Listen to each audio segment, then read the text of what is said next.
A Woman's Honor, a dark historical romance novel by Andrea Stewart.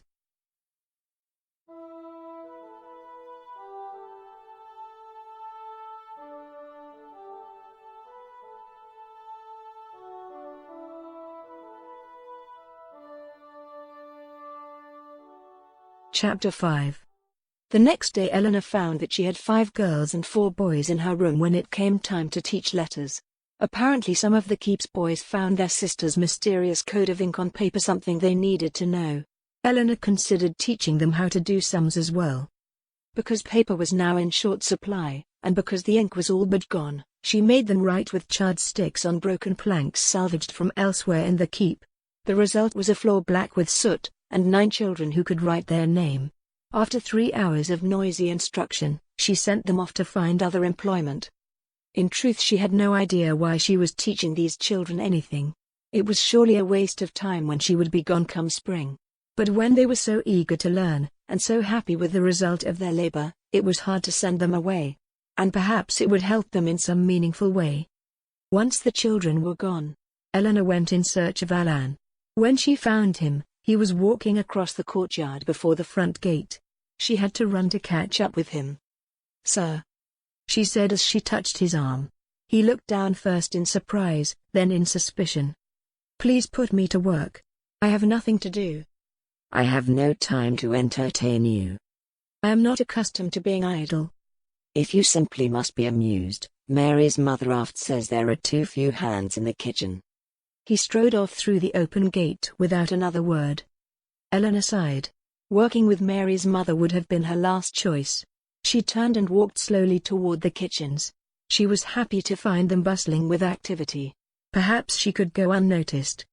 She stepped into the room and walked toward a pile of dead chickens waiting to be plucked. Before she had picked one up, there was silence all around her. She turned to find 12 pairs of eyes staring at her. Mary's mother left the spit where she had been basting beef to approach her. Mary, turning the spit, sat still and silent, eyes wide. "What do you want?" Mary's mother demanded. "I'll not have you strutting about me kitchen while there is work to be done." Eleanor nodded. "If you please," she said. "I will work in the laundry, or the scullery, or anywhere you will have me." When Mary's mother said nothing, Eleanor added, "Alan said you could put me to work." The woman's face turned even redder than it already was, and she looked furious. Then she glanced about as if seeking the opinion of the serving women around her. She scowled. "Do the chickens then," she said. "and mind you clean them inside and out with salt." She stomped away, and began shouting orders to the other women. Eleanor plucked, gutted and cleaned the 20 birds, then stuck them on several spits to go over the fire. Then, she scoured her work area with salt and water as her mother's cook had done. Mary's mother, seeing that she was finished, put her to the task of kneading bread dough, then had her take a mop to the floor. Before long it was nightfall, and she heard the great hall filling with men. The women were loading platters with food and she moved to help them. "Nay," said Mary's mother, moving to stop her. "You cannot serve the men. It would not look well." Eleanor nodded. Of course she couldn't serve her husband's men. As his wife, they should serve her. In her father's house she had sometimes served at her parents' table, but here she was above them all. Before she could say another word, Mary's mother had turned away to enter the great hall. Eleanor made herself a plate and returned to her room where she ate alone. The next morning Eleanor rose before dawn and crept down to look out the castle gate. In the half-light she saw that some 20 trees had been felled. Some had been split to create half-logs. She wondered what kind of structure Alan planned to build. Without finished lumber that had been smoothed and cured, whatever they made would be crude. There would be gaps in the walls, and unless those gaps were filled the structures wouldn't hold any warmth at all. She was still standing near the gate, meditating about this, when she sensed movement behind her. She turned to find a young man advancing. He had only one hand, and in that hand he had a short sword. She screamed and turned to find that there was nowhere to go. The gate was closed. She spun around to find him jabbing the blade toward her midriff. His face was as white as snow, eyes dark pits in his head. She screamed again and tried to grab his arm. In a moment she was on the ground, and he had fallen upon her. He tried to lay the arm without a hand across her throat while she struggled to hold the arm with the blade away from her. He had just dropped the weapon in order to grasp her hands when someone jerked the boy up by his collar. Rob. You fool. What have you done? Alan shook the young man by the neck like a dog shaking a rabbit. He had a blade. He pushed me down. Eleanor couldn't catch her breath. She rolled onto her feet, dimly aware that she was covered in mud and that her dress clung to her like a second skin. He wanted to kill me, she finally managed to say. Sure, and he did not, said Alan. What? Did you not see him? Eleanor demanded. Suddenly she noticed that she was surrounded by a dozen men, all staring at her fixedly. Rob would not try to kill his lord's wife. Alan gave the boy an extra shake. For he knows the Duke would hang him. Eleanor crossed her arms over her chest, and tried to force herself to be calm. Alan clearly did not want the boy dead. On the other hand, she couldn't very well overlook an attempt to kill her. Christ! This keep was a madhouse. What was he trying to do then? She asked, wondering what explanation Alan could possibly provide. Rob has named himself since his father died and he lost his hand. I see, said Eleanor. She looked around at the men, most of whom looked ready to take up where the boy had left off. She was past knowing how to cope with all this, and she was starting to shake. Whatever Alan wanted would probably be what the Duke desired, and she had promised to be accommodating while he was gone. Well, I hope he feels better soon, she said with as much sincerity as she could muster. Then she stumbled out of the circle of men and ran back toward her tower. In a few minutes she was up in her room, seated on the floor before the fire, shivering. Half an hour later, Mary appeared to tell her that hot water was coming to fill her bath. She lingered a little longer to make sure that Eleanor wasn't crying. Rob's a good boy, the little girl said tentatively. A friend to everyone. I am sorry he knocked you down. Eleanor hid her surprise. Was that to be the tale? He has been ever so sad since his papa died, and he was very sick after he lost his arm. I know he did not mean to hurt you. I am sure you are right, said Eleanor. Can you make sure that the children come later today? I have to bathe. Oh yes, my lady. And can you run and make sure they bring soap along with the hot water for my bath? Eleanor didn't want to hear about poor Rob anymore. She could understand that the young man was ill and addled, but she was also very aware he had almost managed to run her through with his blade. Yes, my lady. And then Mary was gone, darting down the ladder like a rabbit down a hole. Eleanor rested her head against her knees. God, she wanted to go home. In fact, she wanted to wake up from this bad dream that started almost a year ago, when the Duke burnt the first village. Nothing after that made any sense at all. She could not reconcile the Duke, his men, their desperate straits, the lawless actions she knew them to have committed, with the people she lived with day to day. They were not the devils from hell she had imagined. They seemed petty, uneducated, and tragically human. Nothing she did here mattered. In fact, her every action seemed to make things worse. If she remained in her tower, and spoke to no one would try to kill her. She would be free from hard words and cruel barbs.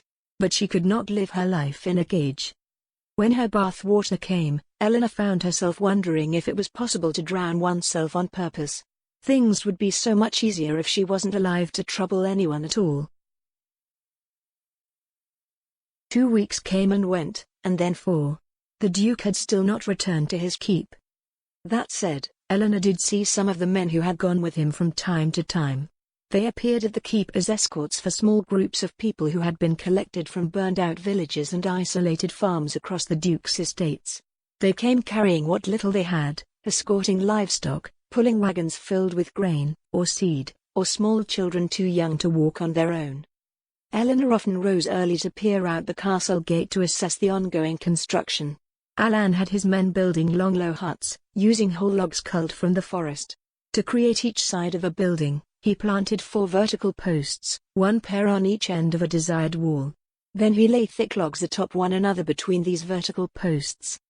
He ordered the women and children to fill the gaps between the logs with mud and straw. He created roofs for the long huts using logs sawed in half. He covered the uneven roof with straw and thick layers of peat cut from the marsh. At each end of a building he fashioned a hearth made of stone which offered an outlet for smoke and a safe place to cook. The structures were very crude, but the walls were very thick and the roofs seemed reasonably waterproof. Eleanor found herself believing they might last a single winter and that was all they had to do. Eleanor spent the mornings with her group of now 15 avid students.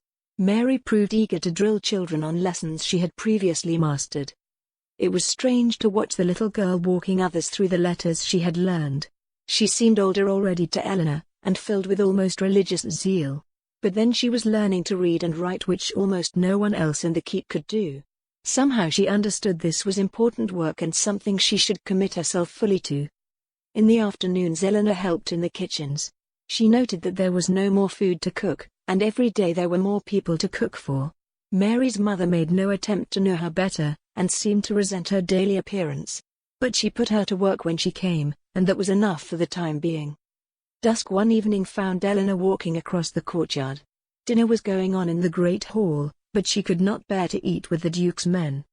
Her reverie was interrupted by a sound that curdled her blood. There were screams coming from outside the gate. She ran toward the sound, and on the other side of the thick iron bars she saw an old woman on the ground. She was covering her head with bleeding hands, as children threw stones at her. "Open the gate!" she shouted. When nothing happened, she looked to the gatehouse. A soldier, not much older than she, was eating his supper. "Open the gate!" she ordered again. The soldier looked away, ignoring her. She ran toward him. "You listen to me. You open that gate or I will have the Duke hang you. Do you understand?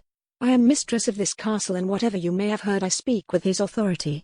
You open the gate or you will rue the day you were born." She could hear the woman screaming still, but her voice was losing strength. "I got no call to take your orders," he said, looking uncomfortable. "I was told we needn't do as you say." "By who? Tell me his name and I will have him hanged too. Or open the gate." The man put down his food and began turning the wheel that raised the huge metal grate. Eleanor was under it before it was a quarter of the way up. She ran toward the children, most of whom were Mary's age or older. Since they had been collected from the Duke's lands, she knew none of them. When she stood between the old women and the small army, the children looked ready to stone her as well. Only the appearance of Alan and the gatekeeper sent them away. The old woman was unconscious. Eleanor turned to Alan. "I want her placed in the room below mine in the tower," she said. "They say she is a witch," said Alan. Eleanor shook her head in amazement. "Look at her. She is just an old woman. If she were a witch, those children would be dead." Alan looked at Eleanor for a moment, shook his head, then called up to the battlements. In a few minutes men appeared to carry the woman into the keep. The Duke returned the next day. Advance scouts appeared first, warning that he was arriving with 30 head of cattle and 24 pigs. Alan ordered that the courtyard should be cleared for the livestock until a larger pen could be built outside the castle walls. Eleanor, having set Mary to the task of caring for the old woman until she was well enough to care for herself, was standing in the stables when the Duke rode in. He looked dirty and exhausted. "Who did you kill to get all those animals?" she asked as he threw his reins to a stable boy and dismounted. "Several thousand Saracens," he said. "I got them the easy way. I paid for them." "Paid who for them? That must have cost a fortune." "Merchants in Coventry. First I approached our neighbors. None were inclined to help. Lord Armstrong was particularly unkind. He is an old friend of yours, it would appear." Eleanor stepped back into the shadows as the Duke pulled his saddle off the great bay. She watched him hang it on the wall of the stall. "I would not call us friends," she said. "He offered for me once. My father turned him away." The Duke leaned against the wall of the stable, pulled off his glove, and used a grimy hand to rub his right eye. He didn't look at her as he spoke. "He claims you were betrothed." Eleanor said nothing. "Your father swore you had no pre-contract." He looked up. "But Lord Armstrong remembers differently." Eleanor chose her words carefully. "Well, since we are married, what he says is of little import." "So I said to him. And he said you and I had no true marriage and our vows would be annulled." Well, that was an interesting turn of events. Eleanor saw the jaws of the trap closing on the Duke just as he did. Have her for a true wife, or have her married to another. Both options were unacceptable. Eleanor would not accept him. The Duke would not have her, and yet he was determined to take her lands. "Did you see my father?" she asked, by way of changing the subject. Yes. He seemed well enough. We had little to say to one another. I suppose that is true, said Eleanor. If you will pardon me, my lady. Here he gave her a mock bow. I will depart to get clean and have some food. I have no doubt that you have been, or will be, involved in such mischief as will bring us together again soon. Without another word he left her, and she heard cheers when he entered the great hall. That night, unable to stay away, Eleanor crept down into the great hall to see if she might find him waiting for her. It was a silly notion, for she knew he must be exhausted, and yet she felt she had to see for herself. The great hall, more full than it had been for weeks with the return of his party, was dark except for a low fire that burned on the giant hearth. It took a moment for her eyes to adjust and for her to make sense of what she saw. The Duke was indeed awake, and so was the young lady on his lap. He was kissing her with every evidence of passion. Her neck arched with her desire. His hand had unlaced her bodice and had entered her gown to mold a breast in hard fingers. As if aware, somehow, that he was being watched, he looked toward the doorway. Eleanor made no move to step out of his sight. While she watched he stood, holding the girl in his arms.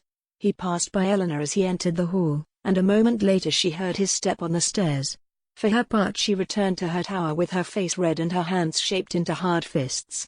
She hated the Duke with every fiber of her being. Hours later, the Duke stared up into the darkness over his head. The girl he had taken to bed still slept beside him, well satisfied for the time being, though morning would surely rouse her passion again. A pity he couldn't forget his wife. He had kissed Eleanor weeks ago, and the memory still burned in his flesh like a brand. She had welcomed him at first, a virgin surrendering to her first kiss. She had accepted his caresses with wonder, even ardor. The thought still stirred him over and over again. Then she had turned on him, questioning his intelligence, his loyalty to his men, even calling on his men to betray him. She was a pretty lass, but so wild and broken she could not be controlled. Yet he had more than enough experience with passion to know that there was something more to what he felt. He wished her father had accepted his suit when he first approached to ask for her hand. If the old man and that arrogant brother of hers had considered what was best for the future, for their estates, for the girl herself, things might have been different. If he could turn back time, he would not accept no for an answer. He would marry her at any cost. He shook his head. What misery lay in these spinning thoughts. The world would go as it willed, not as he would have it. I do believe I summoned you over an hour ago, he said. He had climbed, once again, into her bower. Alan was at his side. I do not come when you call, she said. I come when I want to see you. She was working on another dress. She had only two now. One had been damaged by the unfortunate Rob during his attack. While I was away, you were attacked, he said. No, she replied. No what? The Duke inquired, looking irritated. So you were not attacked, and the many people who have told me that you were are all liars. Yes, she replied. Alan here seems to think you were attacked. The Duke looked to Alan for confirmation. Alan looked uncomfortable. Well, said Eleanor. Perhaps he should tell you all about it. He appears to know more than I. The Duke shook his head, and went on to another topic. Also, it appears you offered to hang a man on my behalf. I told your gate man to open the gate or you would hang him. That is true, she said, not looking up from her sewing. An old woman was being stoned. I meant to put a stop to it, and I did. Yes, I have seen her below. So our little talk is at an end, she said. Well, it will be when I remind you that you are not to give orders to my men, he said. You have no authority here. She did look up at this. I shall try to remember that, she said. The next time an old woman is being murdered on your doorstep. Do, said the Duke. And one other thing, he said as he turned to go. Stay out of the kitchens. No, Eleanor replied as he put his first foot on the ladder. He removed it, then turned around. His sigh was audible. My wife cannot serve in the kitchens. While I am your wife, you may rest assured that I will spend a great deal of time there, she said. I cause you little enough trouble, and you have no reason to stop me from being of service if I wish. I accept my place as prisoner. I accept that you will consign me to a nunnery and take my father's lands which you have no right to own. I accept your many offences against me. They are part of our bargain. You may accept me in the kitchens for the short time I am here." The Duke listened, shook his head, looked at Alan, then shrugged. As he made to descend the ladder again, the Duke said, "You are the most obstinate woman I have ever met. I will not argue with your rendition of facts. If you do impose yourself on the kitchen, do not annoy the cook." "I am very careful not to upset her. She is an admirable woman. I like her very much. When I go home, I would like her to come. Our cook would love to learn some of what she knows." "What do you mean, go home?" The Duke had stopped his descent again. "At midwinter I promised my mother that we would visit her," said Eleanor. "Just as you instructed. I thought your cook might like to go with us." "My wife will be staying here," said Alan. "Your wife?" Eleanor asked. "Mary is my daughter," said Alan. Eleanor felt her cheeks burn, but she managed a nod. How had she not known that? Her serving girl was the daughter of the Duke's right-hand man, not just another child in his keep. "You are a lucky man, with such a clever wife and daughter." "I am," he replied with a slight bow. "Your Duke should be so fortunate," she said, lowering her eyes to her work.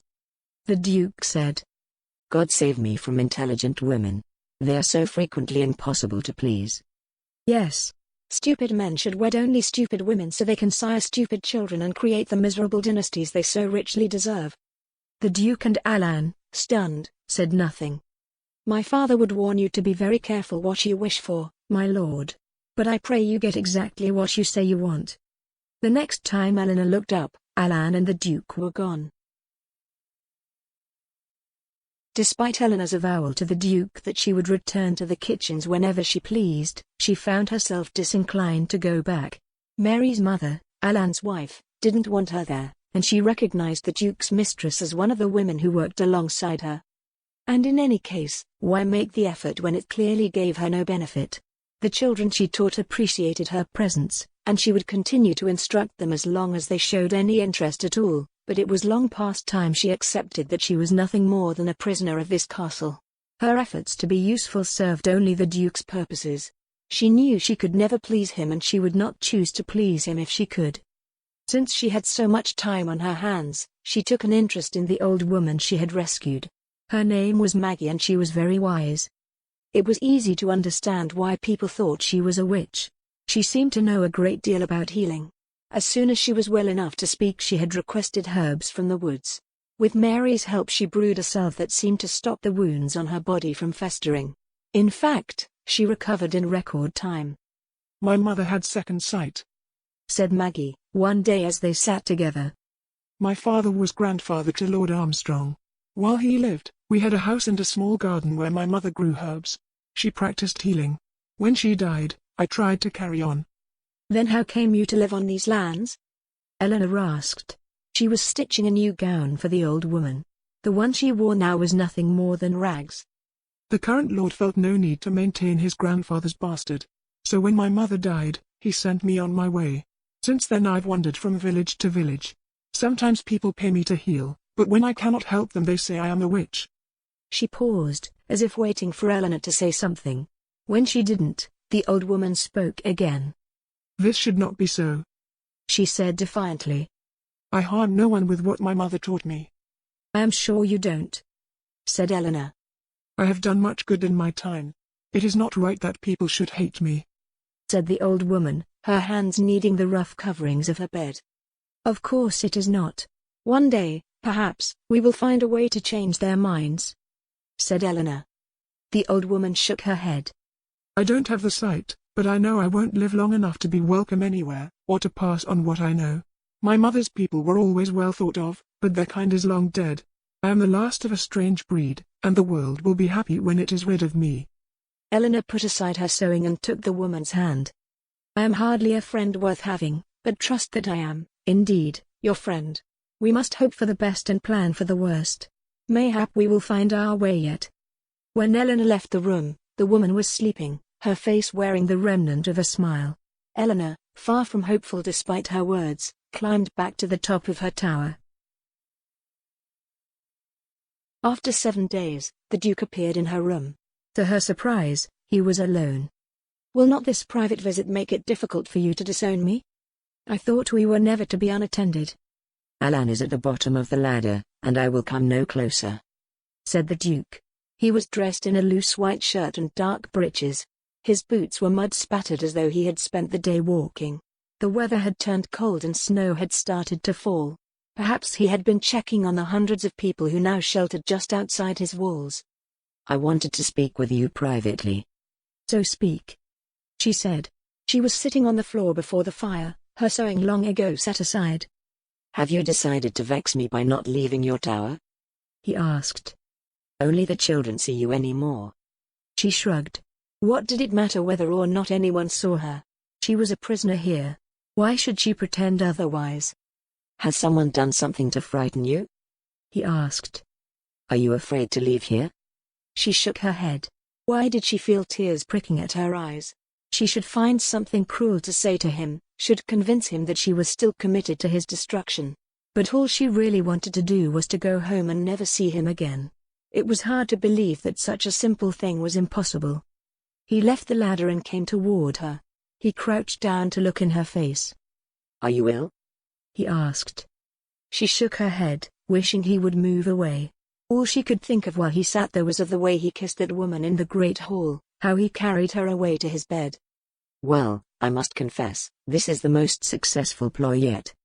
"Leave me be, my lord. I trouble no one. I wait to be sent away. That is what you want of me." He shook his head. A slow hand came forward to raise her chin, and he leaned forward to kiss her. Her lips parted of their own volition, and she brought one hand to touch his face. When at last he broke the kiss, she wrapped her arms around her knees and turned her head away. She had shed tears for her brother, for her father, for everything they had lost. She had none left for herself. She had a hole where her heart should be. She heard the Duke descend the ladder. Alan followed the Duke out of the tower and turned toward the kitchens. The Duke continued across the courtyard, now amire from a heavy rain. A hand on his shoulder stopped him and he turned around. James, rain-sodden and furious, confronted him. "Yes? What do he play at with that accursed woman? You know who she is?" "I do not know that I do," mused the Duke. "I know who I thought she was. A lunatic harridan. A woman at one with the enemy that attacked us for a solid year. An author of our misfortune. But I cannot reconcile that with the creature I see from day to day. I find I am certain of nothing. You lost a son. I lost a brother. How many orphans have suffered due to her father's attacks? Would you make love with a scorpion?" "Calm yourself, James. I will not have her to wife." "Then why do you go to her? No good can come of it." "Fine. Then it shall be your task to amuse her. A game of chess now and again. A moment's conversation.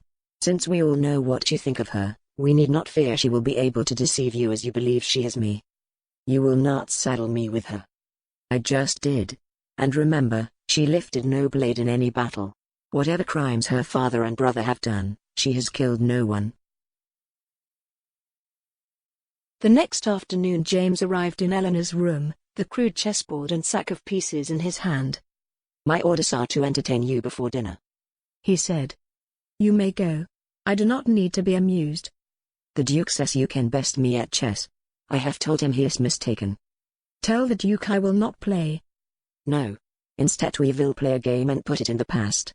I have no time to run between you and my lord carrying messages." He approached the hearth, sat down, and began setting up the board. After a time she joined him, because she was in truth quite bored. Eleanor was startled to discover that James played very well. It made her wonder how he had come to be so good at the game, but then she supposed that a soldier's life had many empty hours to fill. One could not be killing all the time. When she lost she said, "You play far better than your master." He swept the pieces into the bag and collected the board.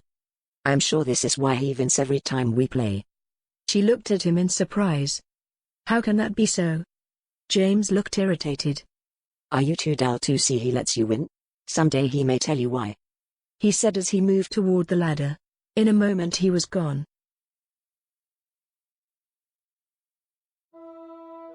A Woman's Honor by Andrea Stewart. Voice recording copyright 2019 by Nancy Fulton. All rights reserved. Music by Pavel Kanzankov, licensed from Pond 5. For more daring love stories, please visit dark-romance.com.